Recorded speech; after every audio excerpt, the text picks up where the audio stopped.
ನಮಸ್ಕಾರ, ನಾನು ನಿಮ್ಮ ವಿ ಮನೋಹರ್. ಇದೀಗ ತಾನೇ 3 ಹಾಡು ಕೇಳಿದೆ. ಇಂಪಾದ 3 ಹಾಡುಗಳು, ಅರ್ಥಪೂರ್ಣವಾದ 3 ಹಾಡುಗಳು. ಇದು ಮಗ್ಗಿ ಪುಸ್ತಕ ಚಿತ್ರದ ಹಾಡುಗಳು. ನಾವು ಈ ಪ್ರತಿ ಮನುಷ್ಯ ತನ್ನ ಬಾಲ್ಯದಿಂದ ಹೈಸ್ಕೂಲ್ವರೆಗೆ ಮಗ್ಗಿ ಕಲೀಲೇಬೇಕು. ಒಂದೊಂದಲಿ ಒಂದೆರಡಲಿ ಎರಡೋ. ಅದು ಇಂಗ್ಲೀಷ್ ಮೀಡಿಯಮ್ ಆದರೆ 1 1 1 2 2 2 1 ಅದೇನೋ ಇರುತ್ತಲ್ಲ ಇಂಗ್ಲೀಷ್ ಮೀಡಿಯಮ್. ನಾವು ಗೊತ್ತಿಲ್ಲ, ನಾವು ಕನ್ನಡ ಮೀಡಿಯದಲ್ಲಿ ಬಂದು ನಾವು 2 4 8 2 5 10 2 6 12 ಅದು ಆ ಥರ ಮಲ್ಟಿಪಲ್ ಆಗೋದು ಹೇಗೆ ಮಗ್ಗಿ ಇದು ಮಾಡೋದು ಅಂತ. ನಾನು ಯಾಕೆ ವಿಷಯ ಹೇಳ್ತೀನಿ ಅಂತಂದರೆ, ಈ ಮಗ್ಗಿ ಪುಸ್ತಕ ಚಿತ್ರ ಒಂದು ಮಾರ್ಮಿಕವಾದ ಸಿನಿಮಾವನ್ನು ಮಾಡಿದ್ದಾರೆ. ಇದರ ನಿರ್ದೇಶಕರು ನನ್ನ ಗೆಳೆಯ ಹರಿವರಾಸನಂ. ನಾವು ಗೀತಾ ಬ್ಯಾಂಗಲ್ ಸ್ಟೋರ್ ಅಂತ ಸಿನಿಮಾ ಮಾಡ್ತಿದ್ದಾಗ ಅದಕ್ಕೆ ಸಹ ನಿರ್ದೇಶಕರಾಗಿದ್ದವರು. ಈಗ ಇದನ್ನು ಸಿನಿಮಾವನ್ನು ಮಾಡಿದ್ದಾರೆ. ಈ ಟ್ರೈಲರ್ ನೋಡಿದಾಗಲೇ, ಈ ಹಾಡು ನೋಡಿದಾಗಲೇ ಇದು ಒಂದು ಅಮೋಘವಾದ, ಮಾರ್ಮಿಕವಾದ, ಹೃದಯಕ್ಕೆ ತಟ್ಟುವಂಥ ಸಿನಿಮಾ ಅಂತ ಖಂಡಿತ ಅನಿಸುತ್ತೆ. ಕಲಾವಿದರು ಅಷ್ಟು ಚೆನ್ನಾಗಿ ಅಭಿನಯಿಸಿದ್ದಾರೆ. ಮಗಳು ಪಾತ್ರದ ಮಾಡಿದ ಮಗು ಕೂಡ ತುಂಬ ಚೆನ್ನಾಗಿ ಆ್ಯಕ್ಟ್ ಮಾಡಿದೆ. ಹೃದಯ ಸ್ಪರ್ಶಿಯಾದ ಒಂದು ಕಥೆ ಇದೆ ಇದರಲ್ಲಿ. ಇದರ ನಿರ್ಮಾಣ ಚಿನ್ನಸ್ವಾಮಿ ಯತಿರಾಜ್ ಅವರು ಇಲ್ಲೇ ನಮ್ಮ ಜೊತೆ ಇದ್ದಾರೆ. ಇವತ್ತಿಗೆ ಇಂಥ ನಿರ್ಮಾಪಕರು ನಮಗೆ ಕನ್ನಡಕ್ಕೆ ಬೇಕಾದ್ದು. ಯಾಕಂದರೆ ಒಂದು ಒಳ್ಳೆಯ ಅಭಿರುಚಿಯ ಸಿನಿಮಾ ಮಾಡೋದಕ್ಕೋಸ್ಕರ ಪ್ರೊಡ್ಯೂಸರ್ ಸಿಗಲ್ಲ. ಆ ಪ್ರೊಡ್ಯೂಸರ್ ಟೇಸ್ಟೇ ಬೇರೆ ಇರುತ್ತೆ.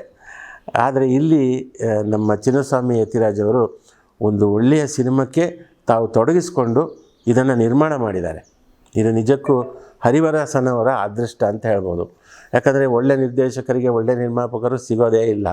ಅಂಥದ್ರಲ್ಲಿ ಒಳ್ಳೆ ನಿರ್ದೇಶಕರಾದಂಥ ಹರಿವರಾಸನ ಅವರಿಗೆ ನಮ್ಮ ಚಿನ್ನಸ್ವಾಮಿ ಯತಿರಾಜ್ ಅವರು ಸಿಕ್ಕಿದ್ದಾರೆ. ಹಾಗೆಯೇ ಈ ಒಂದು 3 ಹಾಡುಗಳನ್ನ ಇಂಪಾಗಿ ಮಾಡಿದಂಥ ಯಶಸ್ ನಾಚಪ್ಪ ಅಲ್ವಾ, ಇಲ್ಲೇ ಇದ್ದಾರೆ ನಮ್ಮ ಜೊತೆ. ಶರಣು ಕುಮಾರ್ ಎಷ್ಟು ಚೆನ್ನಾಗಿ ಒಂದು ಹಾಡನ್ನು ಎಷ್ಟು ಹೃದಯಕ್ಕೆ ತಟ್ಟುವ ರೀತಿಯಲ್ಲಿ ಅವರು ಬರೆದಿದ್ದಾರೆ. ಆ ಸಾಹಿತ್ಯ ಕೇಳ್ತಾ ಟ್ಯೂನ್ ಕೇಳ್ತಾ ನನಗೆ ಒಂಥರ ಹೃದಯ ತುಂಬಿ ಬಂತು. ಯಾಕಂದರೆ ಇದರಲ್ಲಿ ತಂದೆಯ ಕುರಿತಾದಂಥ ಹಾಡೊಂದಿದೆ. ಆ ತಂದೆ ಎಷ್ಟು ಕಷ್ಟಪಡ್ತಾನೆ ಮಕ್ಕಳಿಗೋಸ್ಕರ ಅನ್ನೋದ್ರ ಬಗ್ಗೆ, ಮಕ್ಕಳ ಒಂದು ಕಣ್ಣಿಗೆ ಕಾಣುವ ದೈವ ಕಾಣೋ ಅಪ್ಪ ಅಂತ ಒಂದು ಹಾಡಿದೆ. ಅದನ್ನು ಯಾರು ಹಾಡಿದ್ದು? ವಿಜಯ್ ಪ್ರಕಾಶ್ ಅವರು ಅದು ಹೆಂಗಂದರೆ ಆ ಭಾವಕರಾಗಿ ಆ ಭಾವನೆ ಕೊಟ್ಟು ಅವ್ರು ಹಾಡಿದ್ದಾರೆ. ಅಷ್ಟು ಚೆನ್ನಾಗಿ ಹಾಡಿದ್ದಾರೆ. ಯಾಕಂದರೆ ಟ್ಯೂನ್ ಕೂಡ ಅಷ್ಟೇ ಅದ್ಭುತವಾಗಿದೆ. ಸಾಹಿತ್ಯ ಕೂಡ ಚೆನ್ನಾಗಿದೆ. ಒಂದು ಒಳ್ಳೆಯ ಹಾಡು. ಇನ್ನೊಂದು ಫಿಮೇಲ್ ಹಾಡಿದೆ, ಅದು ಫ್ಯಾಮಿಲಿ ಮೋಟಿವೇಶನ್ ಹಾಡು. ಅದು ಕೂಡ ತುಂಬ ಚೆನ್ನಾಗಿದೆ, ಇಂಪಾದ ಟ್ಯೂನು. ಅದು ಯಾರು ಹಾಡಿದ್ದು? ಸೈಂಧವಿ ಅಂತ. ಸೈಂಧವಿ ಅದೇ ತಮಿಳು ಹಾಡುಗಳಲ್ಲಿ ಭಾಳ ಪಾಪ್ಯುಲರ್. ಅವರು ಹಾಡಿದ್ದಾರೆ. ಅವರು ತುಂಬ ಚೆನ್ನಾಗಿ ಹಾಡಿದ್ದಾರೆ. ಒಬ್ಬಳು ಕನ್ನಡತಿ ಹಾಡಿದ ಹಾಗೆ ಇದೆ, ಸ್ಪಷ್ಟ ಉಚ್ಚಾರ, ಅಷ್ಟು ಚೆನ್ನಾಗಿದೆ. ಇನ್ನೊಂದು 3ನೇ ಹಾಡು ಒಂದು ವೈಕೋ ವಿಜಯಲಕ್ಷ್ಮಿ ತಾಯಿ ಸೆಂಟಿಮೆಂಟ್ ಹಾಡು. 3 ಹಾಡು ತುಂಬ ಚೆನ್ನಾಗಿದೆ.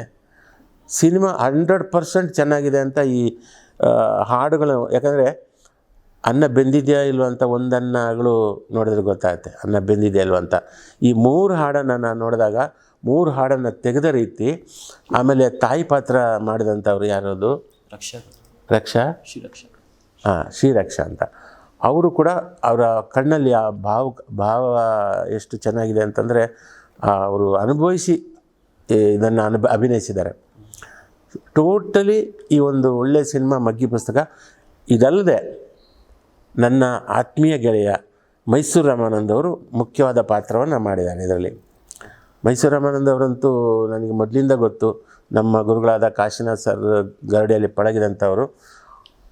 ಅವರಂತೂ ಅದ್ಭುತ ಕಲಾವಿದ. ನಾನು ಅವರ ಹಲವಾರು ಸಿನಿಮಾಗಳು ನೋಡಿದ್ದೀನಿ. ಅವರ ಪ್ರತಿಭೆಗೆ ತಕ್ಕ ಪಾತ್ರ ಇಲ್ಲಿವರೆಗೆ ಸಿಕ್ಕಿಲ್ಲ, ಈ ಮಗ್ಗಿ ಪುಸ್ತಕದಲ್ಲಿ ಸಿಕ್ಕಿದೆ. ಸೊ ಇದಕ್ಕೆ ನಾವು ಹರಿವರಾಸನಂ ಅವರಿಗೂ ಥ್ಯಾಂಕ್ಸ್ ಹೇಳಬೇಕು. ಯಾಕಂದರೆ ಇವತ್ತಿನ ದಿನ ಒಂದು ಸಿನಿಮಾ ಏನಂತಂದರೆ ಹೀರೋಯಿನ್ನು ಸುಮ್ಮನೆ ಡಮ್ಮಿ ಸಪೋರ್ಟಿವ್ ಆಗಿ, ಹೀರೋ ಬಿಲ್ಡಪ್ಪು, ಬರೀ ಬಿಲ್ಡಪ್ಪೇ ಸಿನಿಮಾದಲ್ಲಿ. ಇಡೀ ಸಿನಿಮಾ ಕಥೆಯಲ್ಲಿ ಅಂದರೆ ಬಿಲ್ಡಪ್ಪೇ. ಅಂತಹ ಸಂದರ್ಭದಲ್ಲಿ ಸಹ ಕಲಾವಿದರಿಗೆ ಅವಕಾಶವೇ ಇರೋದಿಲ್ಲ. ಸಹ ಕಲಾವಿದರು ಎಷ್ಟೋ ಮಂದಿ ಪ್ರತಿಭಾವಂತರು ಇರ್ತಾರೆ, ಆದರೆ ಅವರಿಗೆ ಅವಕಾಶವೇ ಇರೋದಿಲ್ಲ ಅಭಿನಯ ಪ್ರದರ್ಶನ ಮಾಡೋದಕ್ಕೋಸ್ಕರ. ಅಂಥದ್ರಲ್ಲಿ ಇಲ್ಲಿ ಪ್ರತಿಯೊಂದು ಪಾತ್ರವೂ ಕೂಡ ಅಮೋಘವಾಗಿ ಅಭಿನಯ ಮಾಡಿದ್ದಾರೆ. ತಂದೆ ಪಾತ್ರ ಅಂತೂ ತುಂಬ ಚೆನ್ನಾಗಿ ಮಾಡಿದ್ದಾರೆ. ಅವರು ತಾಯಿ ಪಾತ್ರ ಚೆನ್ನಾಗಿ ಮಾಡಿದ್ದಾರೆ, ಮಗಳು ತುಂಬ ಚೆನ್ನಾಗಿ ಮಾಡಿದ್ದಾಳೆ, ರಮಾನಂದ್ ಅವರು ಚೆನ್ನಾಗಿ ಮಾಡಿದ್ದಾರೆ, ಇನ್ನು ಉಳಿದವರು ಎಲ್ಲರೂ ಚೆನ್ನಾಗಿ ಮಾಡಿದ್ದಾರೆ. ಅಂದರೆ ಪ್ರತಿಯೊಬ್ಬರಿಗೂ ಒಳ್ಳೊಳ್ಳೆ ಅವಕಾಶ ಇಲ್ಲಿ ಇದೆ. ಒಂದು ಸಿನಿಮಾದಲ್ಲಿ ಸಹ ಕಲಾವಿದರಿಗೂ ಅವಕಾಶ ಕೊಡುವಂಥದ್ದು ನಾವು ಉಪೇಂದ್ರ ಅವ್ರ ಸಿನಿಮಾದಲ್ಲಿ ನೋಡಿರ್ತೀವಿ. ಅವ್ರ ಸುತ್ತಮುತ್ತ ಇರೋರು ಎಲ್ಲರೂ ಮಿಂಚ್ತಾರೆ. ಇಲ್ಲೂ ಹಾಗೆಯೇ ಈ ಸಿನಿಮಾದಲ್ಲಿ ಎಲ್ಲರೂ ಮಿಂಚಿದ್ದಾರೆ. ಅಭಿನಯದಲ್ಲಿ ನಂಬರ್ 1 ಥರ ಆ್ಯಕ್ಟ್ ಮಾಡಿದ್ದಾರೆ. ರಮಾನಂದ ಅವರು ಭಾಳ ಚೆನ್ನಾಗಿ ಆ್ಯಕ್ಟ್ ಮಾಡಿದ್ದಾರೆ. ಹೀಗೆ ಒಂದು ಒಳ್ಳೆಯ ಸಿನಿಮಾ ಮಗ್ಗಿ ಪುಸ್ತಕ.